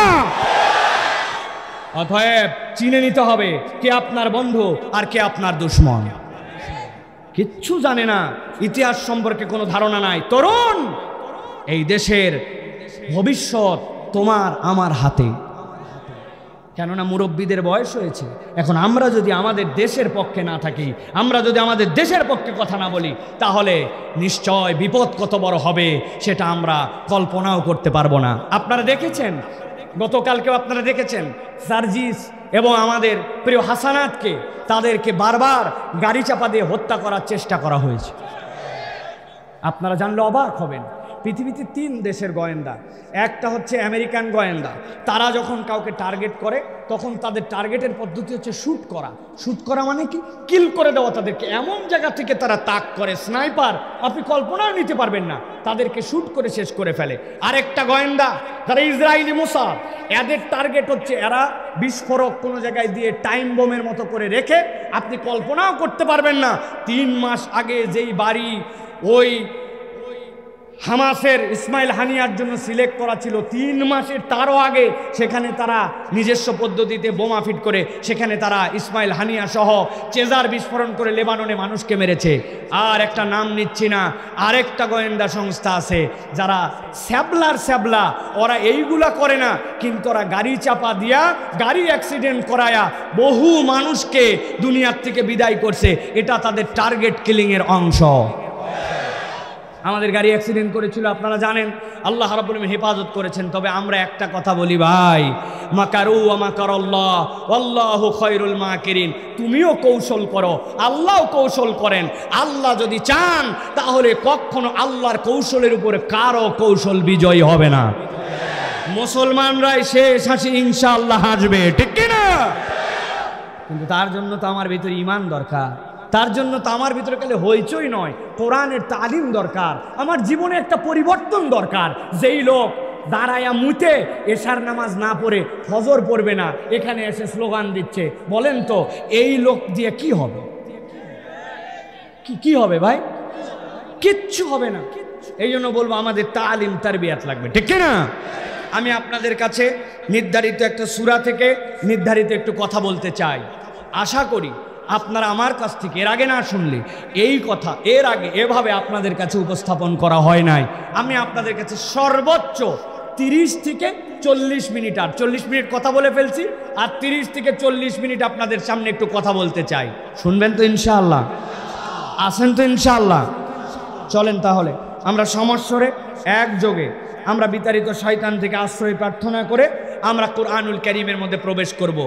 একটা জবানও বন্ধ থাকবে না, কাছে দূরে ঘরে বাড়িতে যেখানে মাইকের শব্দ যাচ্ছে সকলেই আমার সাথে একসাথে পড়েন, আউযু বিল্লাহি মিনাশ শাইতানির রাজীম, বিসমিল্লাহির রাহমানির রাহিম। واتل عليهم نبأ الذي آتيناه آياتنا فانسلخ منها فأتبعه الشيطان فكان من الغاوين। আমার আল্লাহ রাব্বুল আমিন আমার প্রিয় নবী মুহাম্মদুর রাসূলুল্লাহ সাল্লাল্লাহু আলাইহি সাল্লামকে বলছেন, ও আমার হাবিব, আপনার প্রতি আমি এখন যে ওহী দিচ্ছি, আপনার প্রতি দায়িত্ব হলো আপনি এই ওহীটা আপনার উম্মতের কাছে তেলাওয়াত করে শোনান, তাদের কাছে আপনি এটা তেলাওয়াত করে জানায় দেন। মুফাসসিরিনে কেরাম ব্যাখ্যা করছেন, আল্লাহ কোরআনে অনেক জায়গাতে নবীকে বলেছেন কুল, হে নবী আপনি বলুন। অনেক জায়গায় নবীজিকে বলা হয়েছে মানুষের কাছে বার্তা পৌঁছায় দেওয়ার জন্য, কিন্তু রব্বুল আমিন এই জায়গাতে কেন ওয়াতলু বললেন, আপনি তেলাওয়াত করলেন কেন বললেন? মুফাসসিররা ব্যাখ্যা করছেন, ইব্রাহিম আলাইহিস সালাম আর ইসমাইল আলাইহিস সালাম মিলে যখন খানায় কাবা নির্মাণ করলেন, খানায় কাবা নির্মাণ করার পরে ইব্রাহিম আলাইহিস সালাম আল্লাহর কাছে দোয়া করলেন, وَإِذْ يَرْفَعُ إِبْرَاهِيمُ الْقَوَاعِدَ مِنَ الْبَيْتِ وَإِسْمَاعِيلُ رَبَّنَا تَقَبَّلْ مِنَّا إِنَّكَ أَنْتَ السَّمِيعُ الْعَلِيمُ। আয় রব, আমি আর ইসমাইল মিলে খানায় কাবার প্রাচীর দাঁড় করিয়েছি, আপনি এটাকে কবুল করে নেন। মুফাসসিররা বলছেন আল্লাহর কাছে এইটুক বলেছেন, কিন্তু আল্লাহ রব্বুল আমিন ইব্রাহিম আলাইহিস সালামের অন্তরে এমন নিয়ামত ঢেলে দিলেন, ওইটার কারণে ইব্রাহিম আলাইহিস সালাম এমন একটা দোয়া করলেন, আল্লাহর ঘর টিকে থাকবে এমনি এমনি নয়, আল্লাহর ঘর টিকে থাকার জন্য আল্লাহ একটা পদ্ধতি দান করলেন। আল্লাহ নবী ইব্রাহিম আলাইহিস সালাম আল্লাহর কাছে দোয়া করলেন, রব্বানা ওয়াবাস ফীহিম রাসূলাম মিনহুম ইয়াতলু আলাইহিম আয়াতিক। আয় আল্লাহ, আমি আপনার কাছে দোয়া করি আমার উম্মতের মধ্যে থেকে, আমার সন্তানদের মধ্যে থেকে এমন নবী আপনি সেখানে প্রেরণ করেন যেই নবীর কমসে কম 4টা গুণ হবে, ইয়াতলু আলাইহিম আয়াতিকা ওয়া ইউযাক্কিহিম ওয়া ইউআল্লিমুহুমুল কিতাবা ওয়াল হিকমা। 1 নম্বর, আপনার আয়াতগুলা তাদের কাছে তেলাওয়াত করবে। আল্লাহর নবী সাল্লাল্লাহু আলাইহি ওয়াসাল্লাম বলছেন, আমার উম্মত জেনে রাখো, আমি মুহাম্মদ মুস্তাফা সাল্লাল্লাহু আলাইহি ওয়াসাল্লাম দুনিয়াতে এসেছি অনেক অনেক হাজার বছর আগে আমার পিতা ইব্রাহিম আলাইহিস সালাম দোয়া করেছিলেন। আল্লাহ ইব্রাহিম আলাইহিস সালামের দোয়ার বদৌলতে দুনিয়ার বুকে আমাকে পয়গম্বর হিসাবে প্রেরণ করেছেন। আমি ইব্রাহিম আলাইহিস সালামের দোয়ার ফসল। সুবহানাল্লাহ। আমাদের মধ্যে অনেকের আছে চিন্তা করি এই লোকের জন্য দোয়া করলে কি হবে, এই দোয়াটা আমি করব কি করব না। আল্লাহ আপনার চিন্তার মধ্যে যত বড়ত্ব রাখে তত বড় দোয়াটা আপনি করে দেন। আজকে আপনার দোয়া হয়তো কবুল হয় নাই, আপনি দেখে দিতে পারেন নাই, কিন্তু আল্লাহ আপনার দোয়া কবুল করে আপনার 50 প্রজন্ম পরেও এমন হয়তো নিয়ামত দিবে, আপনি কিয়ামতের ময়দানে জান্নাতে যে বুঝতে পারবেন যে আপনার দোয়ার ফজলে আল্লাহ এই নিয়ামতটা অমুক বান্দাকে দিয়েছিল। এই জন্য দোয়া করতে হিংসা করা যাবে না। আপনার কাছে যতটুকু সুযোগ থাকবে অপরের জন্য দোয়া করবেন। আল্লাহ রাব্বুল আমিন নবীকে বলছেন, গভীর মনোযোগ দেন, ওয়াতলু আলাইহিম, ও আমার হাবিব আপনি তাদের কাছে এই ঘটনাটা বলেন, নাবা আল্লাযী আতাইনাহু আয়াতিনা, আমি আল্লাহর পক্ষ থেকে তাদের কাছে আমার আয়াত দিয়েছিলাম। হযরত আব্দুল্লাহ ইবনে মাসউদ বলছেন, আল্লাহ রাব্বুল আমিন কোন ব্যক্তির কথা নবীকে এখানে বলতে বলেছেন জানো নাকি? তিনি বলছেন মুসা আলাইহিস সালামের কওমে এক লোক ছিল, লোকের নাম ছিল বালাম ইবনে আবার। আল্লাহর নবীকে ওই লোকের কথা বলতে বলা হয়েছে। হযরত আব্দুল্লাহ ইবনে আমর বলছেন না, এখানে উমাইয়া ইবনে আবি সালতের কথা বলতে বলা হয়েছে। ইমাম ইবনে কাসির রাহমাতুল্লাহি আলাইহি বলছেন, লোকের কথা যাকেই বলতে বলা হোক, কিন্তু আল্লাহ এই জায়গাতে এমন 4টা দোষের কথা বলেছেন যেই 4টার কথা কিয়ামত পর্যন্ত যেই মানুষের জীবনে লেগে যাবে, আল্লাহ মূলত তাদের দীক্ষা দেওয়ার জন্য আল্লাহ রাব্বুল আলামিন এই কথা উল্লেখ করেছেন। হযরত আব্দুল্লাহ ইবনে মাসউদ বলছেন, হযরত মুসা আলাইহিস সালামের সময় একজন লোক ছিল যার নাম ছিল বালাম ইবনে আবার। এই লোকটার কোয়ালিটি ছিল, সে যখনই আল্লাহর কাছে যা দোয়া করত সাথে সাথে তার দোয়া কবুল হয়ে যেত। আল্লাহু আকবার। মুস্তাজাবুদ দাওয়া। আমাদের কওমের মধ্যেও উম্মতে মুহাম্মাদির মধ্যেও আল্লাহর নবী বলেছেন এরকম অনেক মুস্তাজাবুদ দাওয়া আছে। ইমাম আহমদ ইবনে হাম্বল নিজে একটা ঘটনা বর্ণনা করেছেন। ইমাম আহমদ ইবনে হাম্বল বলেছেন, আমি হাদিস সংগ্রহ করার জন্য মিশরে গেলাম। যাওয়ার পরে এমন শীতের রাত, এশার নামাজ পড়ে আমি যেই না মসজিদের বারান্দায় অপেক্ষা করছি, আজকে তো হাদিসটা আমি নিতে পারি নাই, আগামীকালকে হাদিসটা সংগ্রহ করে তারপরে যাব।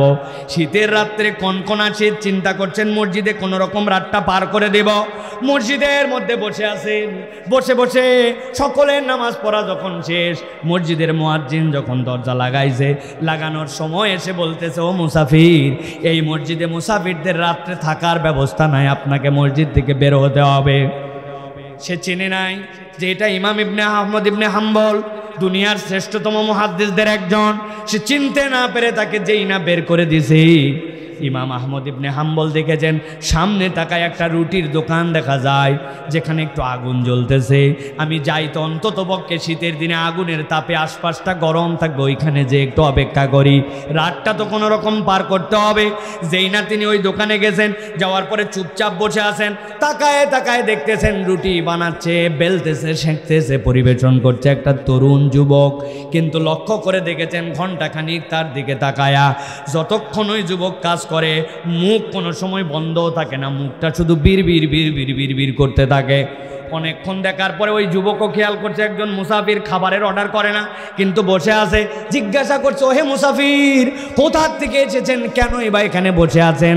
বলেছেন, আমি এসেছি অনেক দূর থেকে ভাই, মসজিদে থাকতে চেয়েছিলাম, থাকার ব্যবস্থা নাই, তোমার ওই উষ্ণতায় একটু রাতটা পার করতে চাই, সকালবেলা আবার আমার কাছে আমি বেরিয়ে যাব।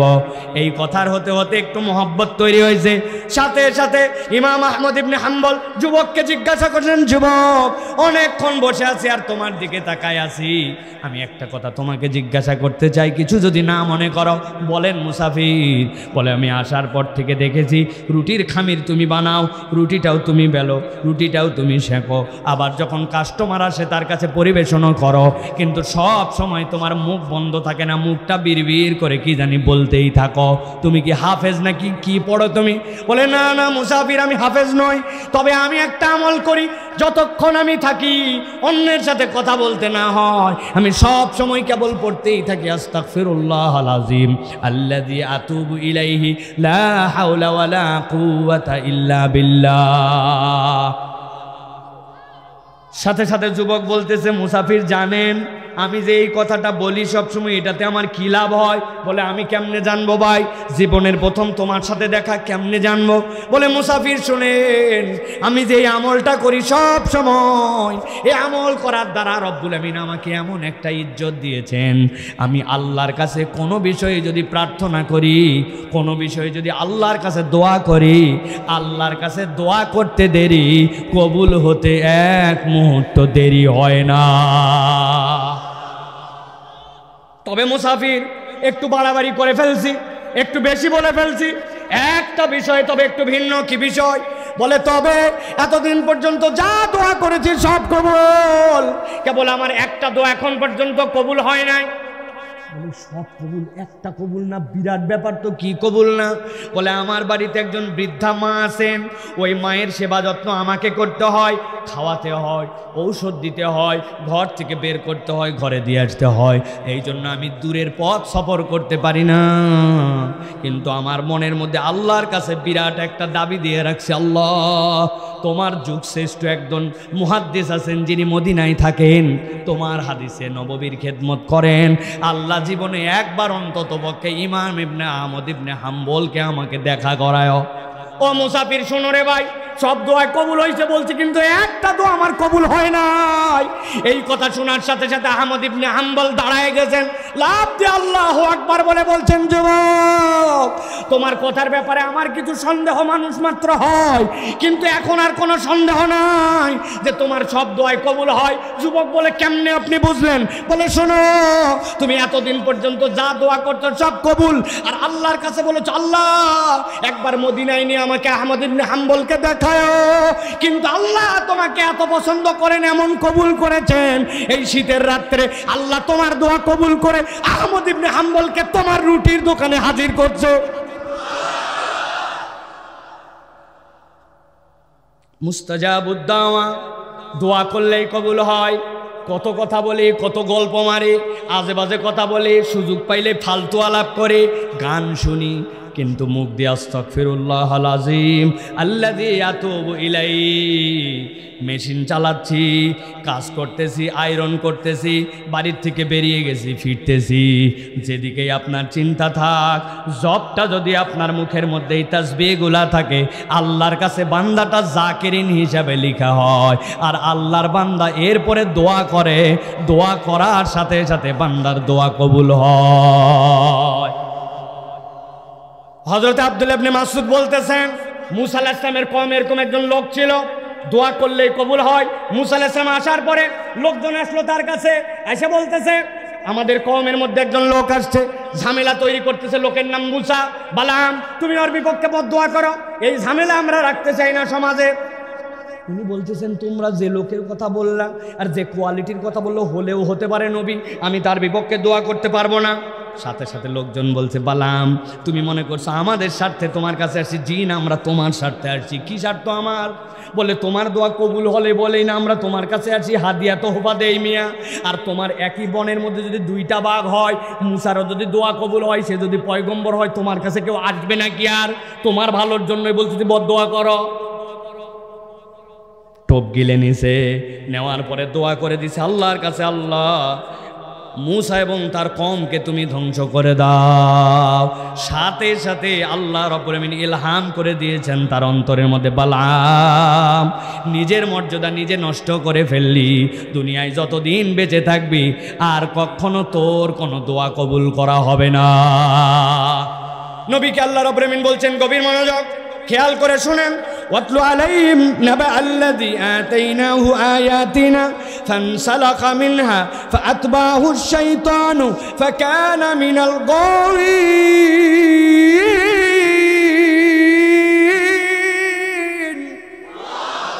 আল্লাহ বলছেন ওই লোকটা সাথে সাথে আল্লাহ রাব্বুল আমিনের বিধান, আল্লাহর আয়াত জেনে বুঝে আল্লাহর আয়াত থেকে নিজের মুখকে ফিরাই নিল, নিজের মুখকে অন্যদিকে করে নিল। জিজ্ঞাসা করব ও আল্লাহর আয়াতকে জেনে অস্বীকার করলো না না জেনে? কথা বলেন, আল্লাহর দয়া সে চিনতো না? বুঝেন নাই? ভালো করে একটু উদাহরণ দেই। ফানসালাকা মানে কি? আল্লাহর আয়াত থেকে আপনি কিভাবে সরে গেলেন, আল্লাহর নিদর্শন থেকে সরে গেলেন। আপনি ঈদের সময় বাড়িতে যাচ্ছেন, বাসের মধ্যে উঠছেন, উঠার পরে এমন ভিড়ের ভিড় বাসের মধ্যে, রড ধরে দাঁড়ায় আছেন, ডাইনে নড়া যায় না, বামে নড়া যায় না, পিছনে নড়া যায় না, এমনকি অনেক সময় কোমর চুলকায়, চুলকানোও যায় না, আছে কি না? আসরের ওয়াক্ত হয়ে গেছে, চিন্তা করতেছে না হারে একটু যদি বাস দাঁড়াতো, একটু যদি ওযু করতে পারতাম, একটু যদি সিজদা দেওয়ার জায়গা পেতাম, আসরের নামাজ পড়তাম, কিন্তু নড়ারই সুযোগ নাই। এই করতে করতে করতে করতে আপনার আসরের ওয়াক্ত পার হয়ে গেছে। বুঝে সুঝে উত্তর দিবেন, আপনি যে আসরের নামাজটা বাদ দিলেন এইটাকে আপনি ইচ্ছায় না অনিচ্ছায়? অনিচ্ছায়। আমার ইচ্ছা ছিল কিন্তু আমি পারি নাই। আর একটা ছেলে আসরের আজান হয়েছে মসজিদে, উনি চায়ের স্টলে বসে আড্ডা মারে, মোবাইলে ডানে ঠেলে, বামে ঠেলে, উপরে ঠেলে, নিচে ঠেলে, বন্ধুর সাথে আড্ডাবাজি করে। একামতের শব্দ অনেক সময় মসজিদ থেকে চায়ের স্টলে শোনা যায়। ওই ছেলে তারপরেও নামাজে যায় না। এবার বুঝে থাকলে বলেন তো, এই যে নামাজটা বাদ দিল ও কি ইচ্ছা করে নাকি অনিচ্ছা? হ্যাঁ, ভালো করে বোঝেন, আয়াতের তাফসীর বোঝানোর জন্য বলতেছি। আল্লাহ বলছেন ফানসালাকা মিনহা, আয়াত সে চিনে আল্লাহর আয়াত থেকে দূরে সরে গেছে।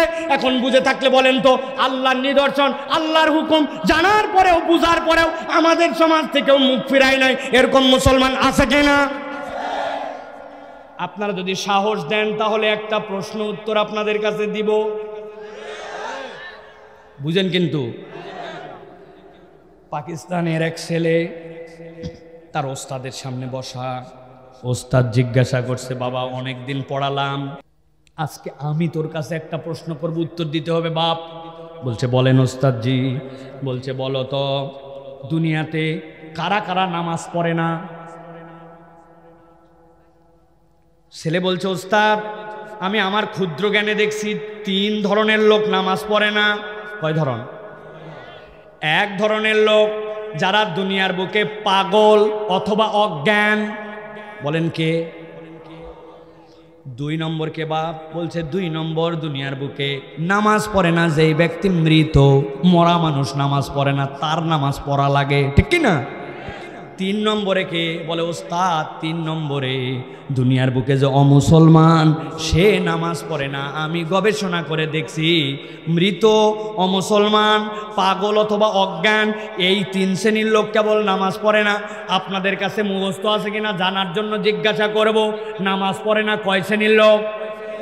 1 নম্বর, 2 নম্বর মৃত, 2 নম্বর, 3 নম্বর অমুসলমান। এবার আপনাদের কাছে জিজ্ঞাসা করতে চাই, উত্তর দিতে হবে। একটা জবান বন্ধ থাকবে না, ডানে বামে, দাঁড়ানো বসা, ঘরে বাহিরে, বলেন তো আপনি আমি কি পাগল নাকি অজ্ঞান? আপনি আমি কি দুনিয়ার বুকে মৃত? আপনি আমি কি দুনিয়ার বুকে যারা আছে অমুসলমান? যান, বাড়ি চলে যান, আমার কোনো দায় নাই।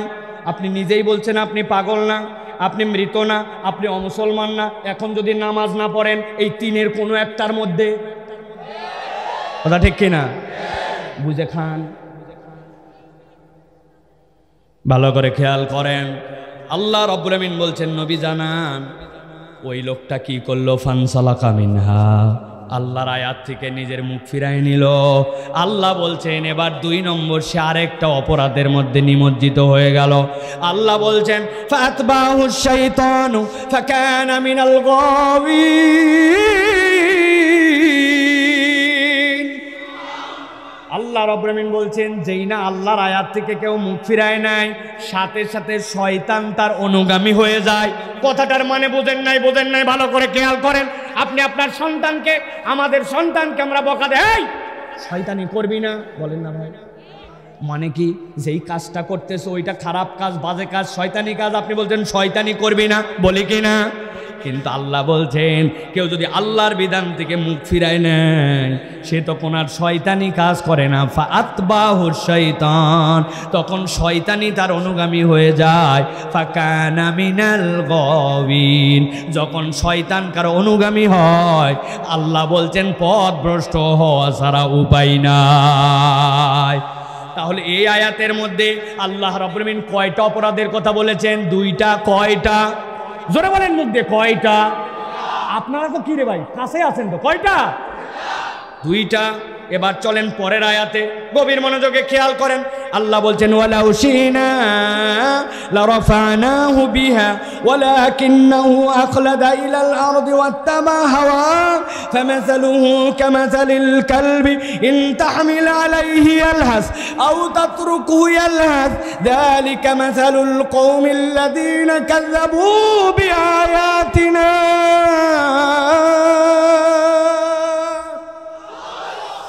আমার রব্বুল আমিন বলছেন ওয়ালাউ শিনা লারাফানাহু বিহা, যদি আমি চাইতাম সে যদি আল্লাহর বিধানের উপরে থাকতো, আল্লাহর হুকুম মেনে নিত, আমি আল্লাহ তার মর্যাদাটাকে বৃদ্ধি করে দিতে পারতাম।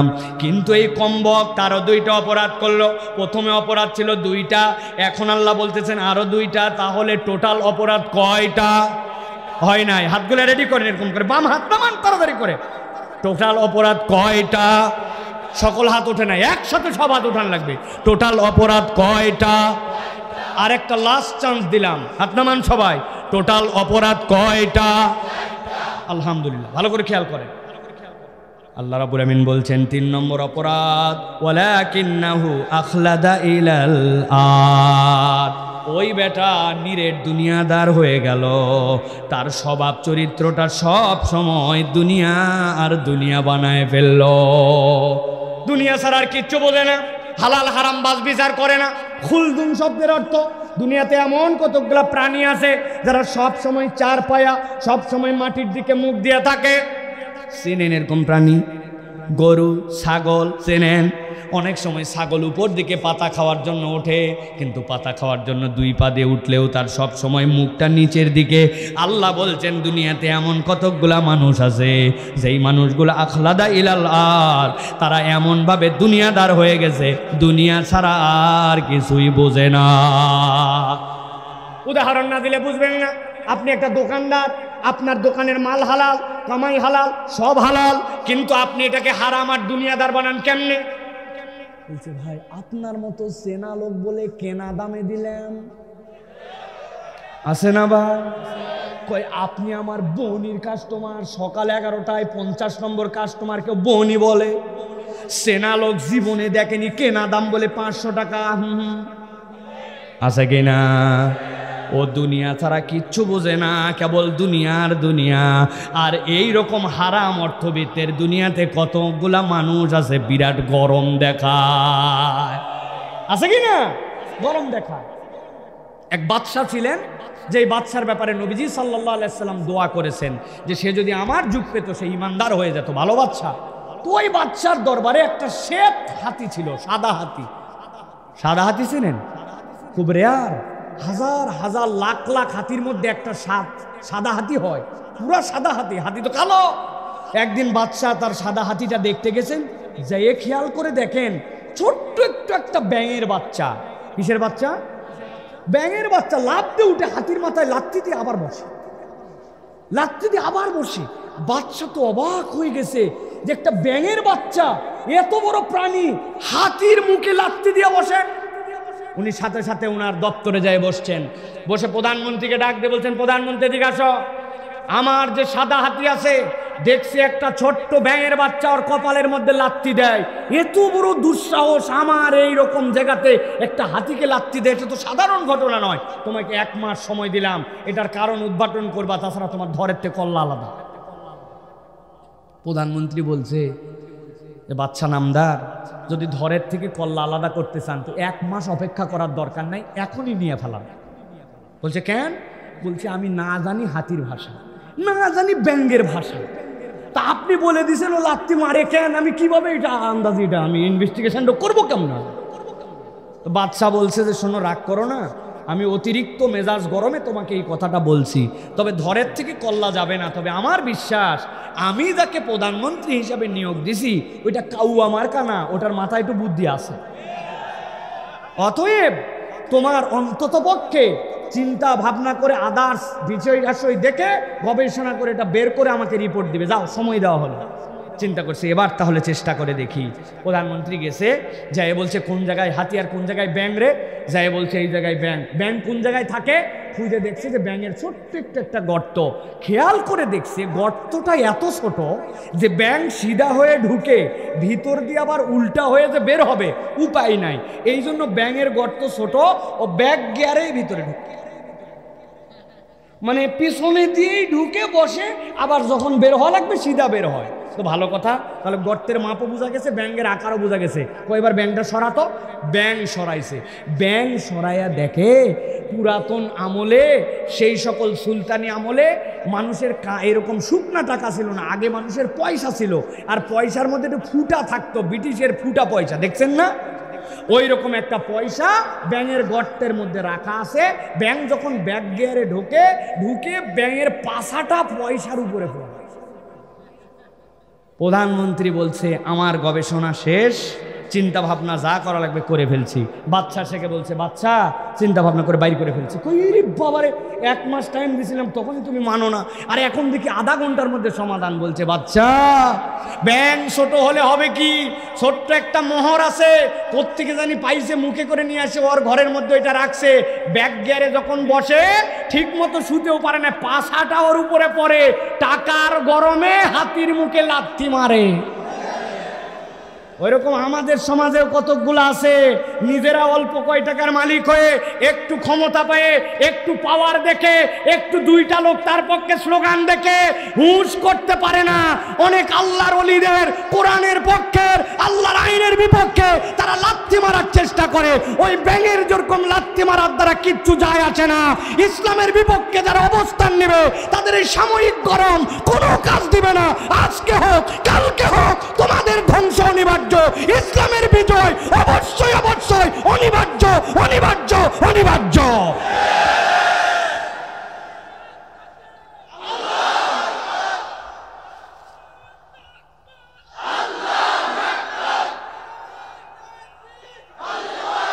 ভালো করে খেয়াল করেন, আল্লাহ রাব্বুল আমিন বলছেন অপরাধ নম্বর 3 তাহলে কি? আল্লাহ বলছেন ওয়ালাউ শি'না লারাফা'নাহু বিহা, যদি চাইতো নিজের মর্যাদা বৃদ্ধি করতে পারত, কিন্তু 3 নম্বর অপরাধ ওয়ালাকিন্নাহু আখলাদা ইলাল আরদ, সে নিরেট দুনিয়াদার হয়ে গেল, দুনিয়া ছাড়া কিছুই বোঝে না, দুনিয়ায় কেবল তার টার্গেট, হারাম হালালের বাছবিচার করে না, দুনিয়া পাইছে দুনিয়া পাইছে দুনিয়া খাইছে, এই ধান্দায় চলে। আল্লাহ বলছেন 3 নম্বর অপরাধ এইটা, আর 4 নম্বর তার অপরাধ হচ্ছে ওয়াত্তাবা হাওয়া। গভীর মনোযোগ দাও যুবক, আল্লাহ রাব্বুল আলামিন যেন তোমার আমার কথা এখানে বলছেন। আল্লাহ বলছেন ওই লোকের নবী জানান অপরাধ 4 নম্বরটা ছিল আত্তাবা হাওয়া।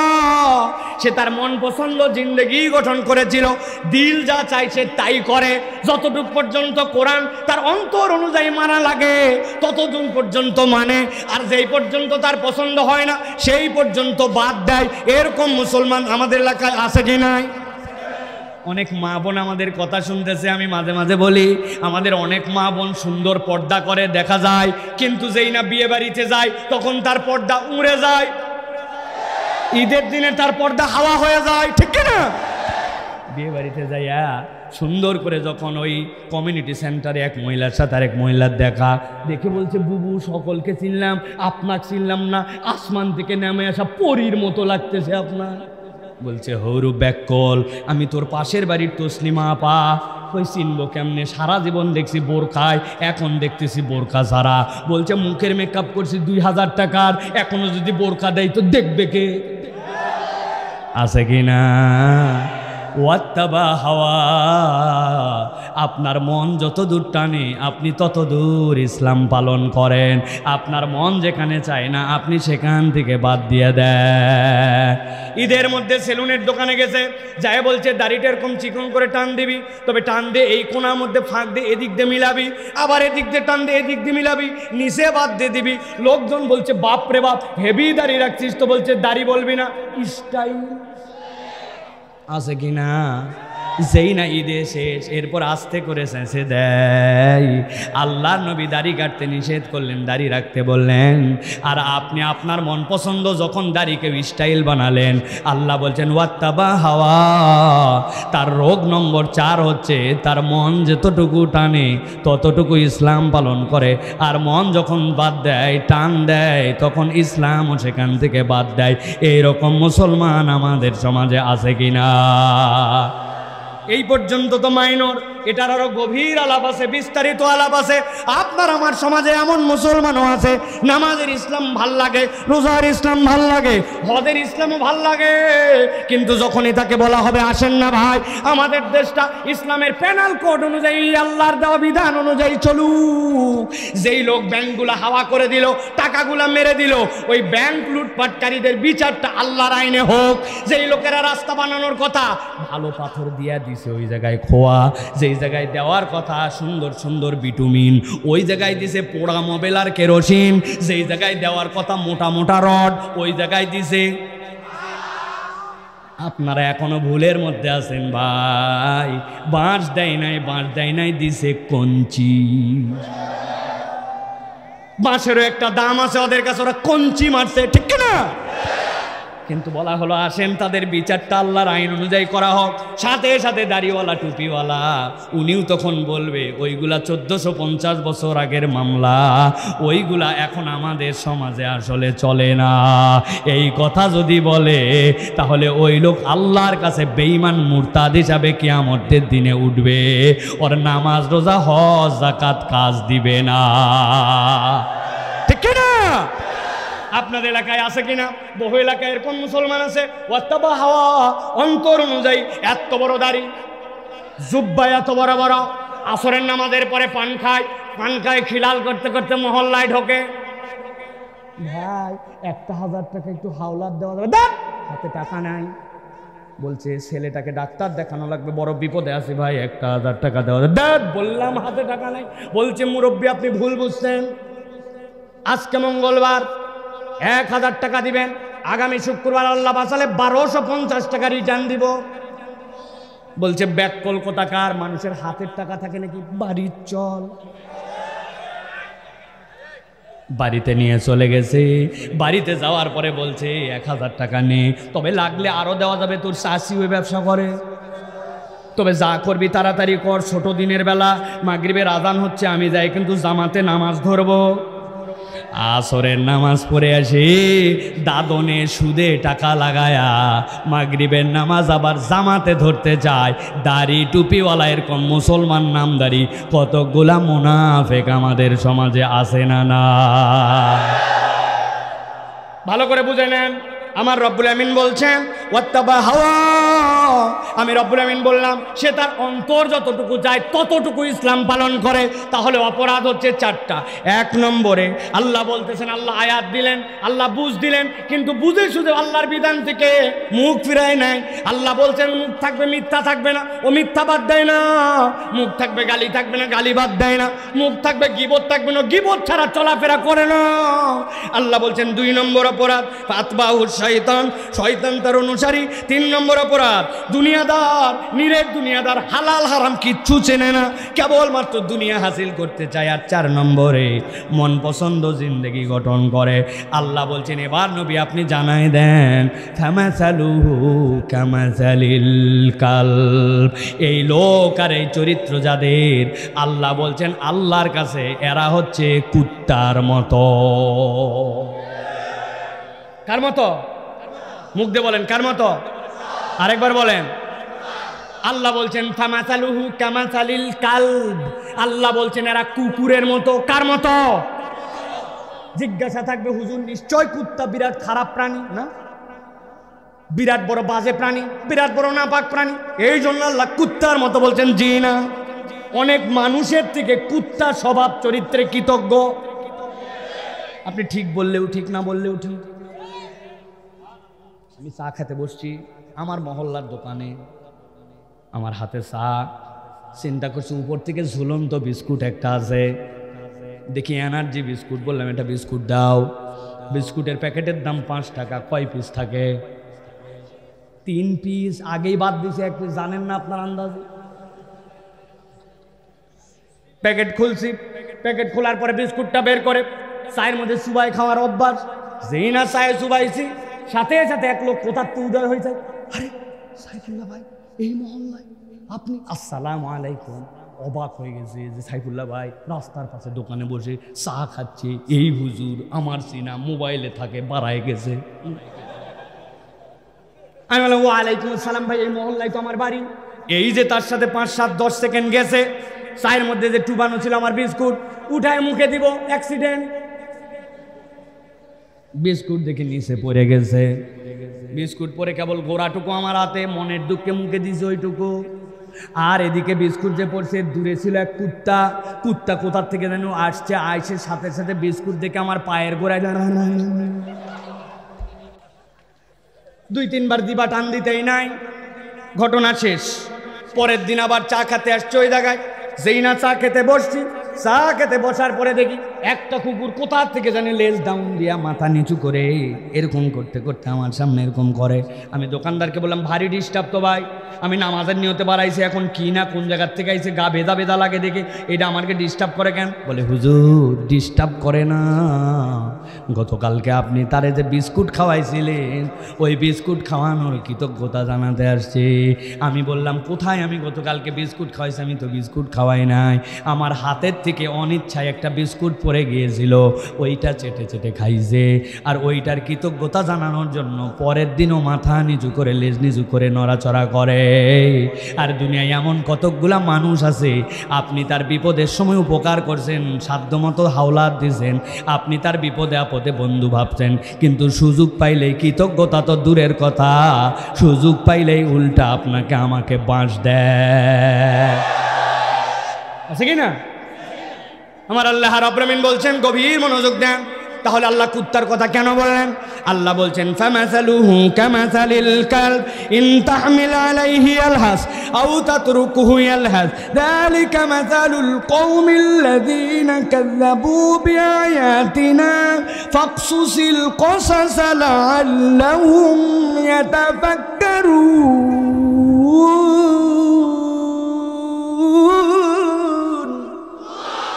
আমার রব্বুল আমিন বলছেন কুকুরের উদাহরণ এমনি এমনি দেই নাই। হে নবী আপনার উম্মতকে জানান, ইন তাহমিল আলাইহি আলহাস, কুকুরের পিঠে কেউ বোঝা চাপায় না, কিন্তু যদি বোঝা দেওয়া হয় তাও কুকুর হাঁপায়। আল্লাহ বলতেছেন আর যদি তাকে বোঝা না দেওয়া হয় তাও কুকুর হাঁপায়। লাহাস শব্দের অর্থ আরবিতে পিপাসার্ত হওয়ার পরে, কাতর হওয়ার পরে জিহ্বা বের করে কুকুর যখন যেই মুখটা করে ওইটার নাম হচ্ছে লাহাস।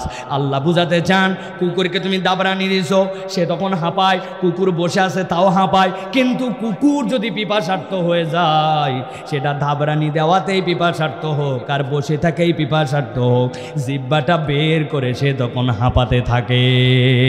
কুকুর স্বভাবজাতগতভাবে অস্থির। আল্লাহ বলছেন আল্লাহর হুকুম জানতে বাড়াবাড়ি করে সেইটা মানো নাই, শয়তানের অনুগামী হয়ে গেছ। আল্লাহর হুকুম মানার ক্ষেত্রে হারাম হালাল কোনো কিছু বিবেচনা করো নাই, চিন্তা করছো কে ধরে আমাকে, তুমি নিরেট দুনিয়াদার হয়ে গেছো আর তোমার ইচ্ছা মতো আল্লাহর বিধান পালন করেছো। আল্লাহ বলছেন তোমার উদাহরণটা আল্লাহর কাছে কুকুরের মতো। কুকুর যেরকম পিপাসার্ত হয়ে সব সময় হাঁপাতেই থাকে, জিহ্বা বের করে থাকে, আল্লাহ দুনিয়াতেও তোমার জীবনে অস্থিরতা দিবেন, অভাব দূর হবে না, আর পরকালেও তোমার জীবনে অস্থিরতা থাকবে, তোমার অভাব দূর হবে না। ঠান্ডা মাথায় ঠিক বেশি জোরে বলার দরকার নাই, নিজেদের জীবন বিশ্লেষণ করেন। আমি সহ আপনার আমার জীবনকে এখন স্থির নাকি অস্থির? মিলান মিলান মিলান, নিজের জীবন মিলান। কি জানো নাই, সব পাওয়ার পরে কি জানো নাই, কি জানো নাই, আপনার আমার জীবনটা যেন অস্থির, ঠিক না? আমি অনেক জায়গায় বলি কোটি কোটি টাকা দামের বাড়ি, লাখ লাখ টাকা দামের খাট, রাত্রেবেলা ঘুম আসে না, ডাক্তার ঘুমের ট্যাবলেট দিয়ে বলছে বেশি খাবেন না, হার্ট ফেল করবেন, আছে কি না? এত বড় প্রতিষ্ঠানের মালিক বাউন্ডারি ওয়ালের উপর দিয়ে একটা সাইনবোর্ডের উপর কেবল এক পোস্ট দিয়ে রাখছে, ওইটা একটু ভালো করে মুছলেই দেখবেন কালো সাইনবোর্ড বের হয়ে গেছে চকচক করে, এই প্রতিষ্ঠানটি অমুক ব্যাংকের কাছে দায়বদ্ধ। দেখাচ্ছে 1000 কোটি, কিন্তু সুদের কারবার আর বিভিন্ন ধরনের লোনের মধ্যে জর্জরিত হয়ে দিলের মধ্যে কোনো শান্তি না। আর আমাদের এলাকার থেকে একটা ট্রাক যায় বড় বড়, কাউরান বাজারে যাওয়ার পরে সেখানে ছোট ছোট ট্রাকের মধ্যে আনলোড করে। রাত 11টার পরের থেকে কাজ শুরু করে মাথার মধ্যে টুকরি নিয়ে, মাথার টুকরি নিয়ে অপেক্ষা করতেছে 500 600 700 টাকা ছোট ছোট ট্রাকে সবজি পার করে দিবে, কিন্তু জ্যাম লেগে গেছে সন্ধ্যাতে, ট্রাক ঠিক মতো পৌঁছাতে পারে নাই। ওই ব্যক্তি কি করবে, রাত গভীর হয়ে যাচ্ছে, আস্তে করে মাথার টুকরি আইল্যান্ডের মধ্যে ফেলায় দিয়েছে। আইল্যান্ডের মধ্যে ফেলায় দিয়া কোমরের থেকে গামছাটা খুলছে, খোলার পরে কোনার মধ্যে দিয়েছে, দিয়া টুকরির মধ্যে কাত হয়ে শুয়েছে।